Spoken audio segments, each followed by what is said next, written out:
장애인 문화복지신문 제399호 제5면 기사입니다. 광명시 생애주기별 맞춤 지원으로 저출생 대응. 광명시 시장 박승원 가 저출생 대응을 위해 출생부터 노후까지 생애주기별 맞춤 지원을 강화할 계획이라고 밝혔다. 시는 7일 오전 시청 중회의실에서 2023년 하반기 저출생 대응 정책위원회 회의를 열고 저출생 대응 현황을 점검하고 2024년 관련 사업에 대해 논의했다. 시는 이날 위원회에서 돌봄 서비스 강화, 임신 출산 양육 지원 확대, 시민 참여 정책 추진 및 마을 공동체 회복, 미래 세대 지원 강화, 다양한 가족 지원 정책과 노후 보장 등 5개 분야의 정책 추진 방향을 점검했다. 먼저 돌봄 서비스 강화를 위해 다함께 돌봄센터 추가 설치, 노후 보육시설 그린 리모델링, 아이돌봄이 처우 개선, 육아종합지원센터 운영 등을 추진할 계획이다. 임신 출산 양육 지원을 확대해 경제적 부담을 완화하기 위해 아빠 육아휴직 지원, 임신, 출산, 영유아 가정 건강관리 지원, 장애인 가정 출산 축하금 지원, 임산부 및 영아 양육가정 이동 서비스 지원을 추진한다. 아동, 청소년, 청년 등 미래 세대의 지원도 강화해 나가기로 했다.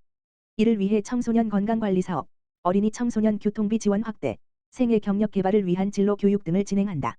인구 변화에 따라 다문화, 1인 가구 등 다양한 가족을 지원하고 노인 일자리 발굴, 여가 생활 지원 등을 통해 노후 보장에도 힘쓰기로 했다. 생애주기별 맞춤형 정책 발굴을 위해 청년위원회, 노인위원회, 여성위원회, 일자리위원회 등을 통해 시민 참여를 활성화하고 이를 토대로 청년, 여성, 노인, 신중년 등 각 생애주기에 부합하는 정책 개발도 활발히 추진하기로 했다. 박승원 시장은 작년 우리나라 합계 출산율은 0.78로 국가 소멸을 우려할 정도의 초저출생 국면에 돌입하고 있다며 광명시에서 태어나고 정주화할 수 있도록 다양한 저출생 대응 정책을 선도적으로 추진해 저출생 위기를 극복해 나가겠다고 밝혔다.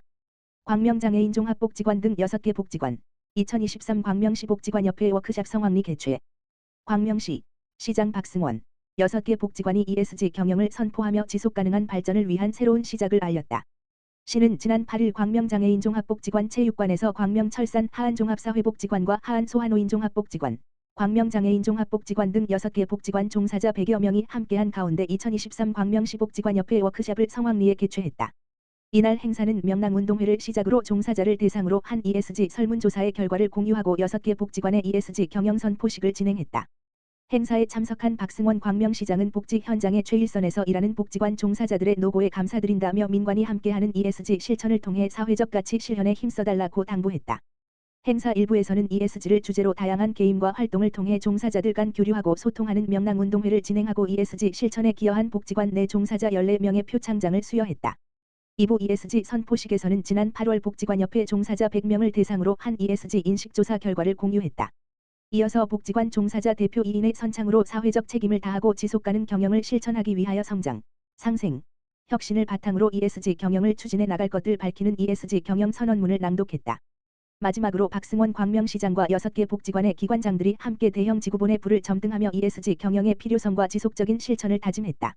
김영선 광명시 복지관협회장은 이번 행사를 통해 복지관 간의 협력과 네트워크가 더욱 강화될 것으로 기대한다며 앞으로 지역사회와 상호 협력하며 지속가능한 발전에 책임을 다하는 데에 협회도 힘을 보태겠다고 소감을 전했다.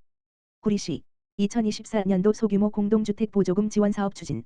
구리시는 관리주체가 없는 소규모 공동주택에 쾌적한 주거 환경을 조성하기 위해 오는 9월 25일부터 10월 12일까지 2024년 소규모 공동주택 보조금 지원 사업 신청 접수를 받는다. 소규모 공동주택 보조금 지원 사업은 건축 허가를 통해 사용 승인을 받은 5년 이상 경과된 30세대 미만 소규모 공동주택의 옥상 공용 부분 방수 및 유지 보수 공사, 외벽 도색 공사, 단지 안에 도로 보도 및 보안 등 보수, 승강기 보수 및 교체 등 12가지 사업에 대해 총 공사비의 최대 80%, 최대 2천만 원까지 지원한다. 단 500만 원 이하는 전액 지원한다. 시는 2023년 지원 사업의 경우 2022년 9월에 60여 개의 보조금 지원 신청을 받아 현장 점검을 실시했고 공동주택의 시급성 및 단지의 노후도, 보조금 지원 횟수를 중점적으로 파악하고 사업 대상을 선정해 올해 3월부터 보조금을 지급했다. 또한 구리시 소규모 공동주택관리 보조금 지원에 관한 조례 개정을 통해 보조사업의 종류 중 승강기 보수 및 교체 항목을 추가로 신설했고 올해 새 개소의 승강기 보수 비용을 지원해 관리의 사각지대에 있는 소규모 공동주택의 승강기 안전성을 확보했다. 백경현 구리시장은 소규모 공동주택 지원 사업을 통해 노후화된 공용시설을 개선하여 구리시민이 쾌적한 주거 환경을 누릴 수 있도록 주거복지 향상에 최선의 노력을 다하겠다라고 전했다.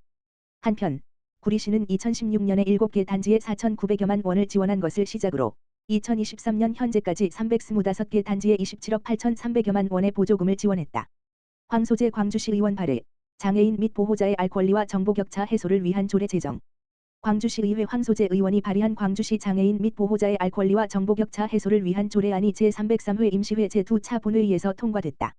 조례의 주요 내용으로는 장애인과 그 보호자의 정보격차 해소를 위한 실행계획 수립, 장애인 정보 취약계층 현황 및 정보화 활용 능력 관련 실태조사 실시, 정보격차 해소를 위한 컨텐츠 보급, 지능 정보화 능력 향상을 위한 교육, 장애 유형 맞춤형 일자리 정보 제공 등을 규정하였다. 이번 조례 제정을 통해 정보 취약계층인 장애인과 그 보호자의 알 권리를 제고하고 디지털 정보에 쉽게 접근할 수 있도록 지원함으로써 장애인과 보호자의 삶의 질 향상과 정보격차 해소에 크게 기여할 것으로 기대된다. 황소재 의원은 정보 취약계층이 생활 속 다양한 정보들에 쉽게 접근할 수 있도록 기반을 조성하는 것은 매우 중요하다라며 앞으로도 정보 접근 격차 완화를 위해 정책적으로 지원할 수 있도록 의정활동에 최선을 다하겠다라고 밝혔다. 광주시 2026 경기도 종합체육대회 유치 추진위원회 출범. 광주시가 2026년 경기도 종합체육대회 유치 추진위원회를 출범하고 경기도 종합체육대회 유치를 위한 첫 출발을 알렸다. 시는 지난 7일 시청에서 2026년 경기도 종합체육대회 유치 추진위원회 출범식을 개최했다. 이날 출범식에는 광주시 체육회, 광주시 장애인 체육회, 광주도시관리공사, 시민유치추진단, 시민 5개 단체 대표 등 유관기관 단체 대표가 참석해 2026년 경기도 종합체육대회 광주시 유치를 위해 한마음 한뜻으로 역량을 결집하기로 했다. 유치추진위원회는 3개 분과 1개 자문 및 협의체, 1개 유관기관으로 구성됐으며 위원장은 이춘구 부시장이 맡았다. 출범식에서는 2026년 경기도 종합체육대회 유치추진위원회 운영계획, 분과별 업무 분장, 대회 유치 분위기 조성을 위한 계획, 자발적 시민 참여 유도 등 성공적 대회 유치를 위한 향후 일정 등을 논의했다. 유치추진위원회는 향후 각 분과별 실무협의회를 통해 유치평가 항목별 배점 기준에 따라 안전, 교통, 숙박, 경기장 운영 등 종합적 세부 계획을 수립해 유치에 만전을 기할 예정이다. 방세환 시장은 지난 50년간 상수원 수질 보호를 위한 중첩 규제를 감내한 시민들에게 2026년 경기도 종합체육대회 유치 성공이라는 결과로 보상할 것이라며 유치 성공을 위해 시민들의 아낌없는 관심과 성원을 부탁드린다고 말했다. 한편 용인시정연구원에 따르면 2022 번지년 경기도 종합체육대회 개최로 631억의 경제적 효과와 723명의 일자리 창출, 간접 홍보 효과 10억여 원의 경제적 파급 효과가 있는 것으로 분석된 바 있다. 구리시 시민안전을 위한 둘레길 지킴이 운영.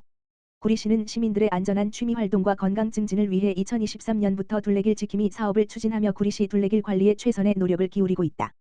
시는 둘레길 지킴이 10명을 2인 1조로 편성해 둘레길 이용자의 안전사고 예방 및 안전동행, 범죄 예방, 환경감시 활동을 추진하고 있다.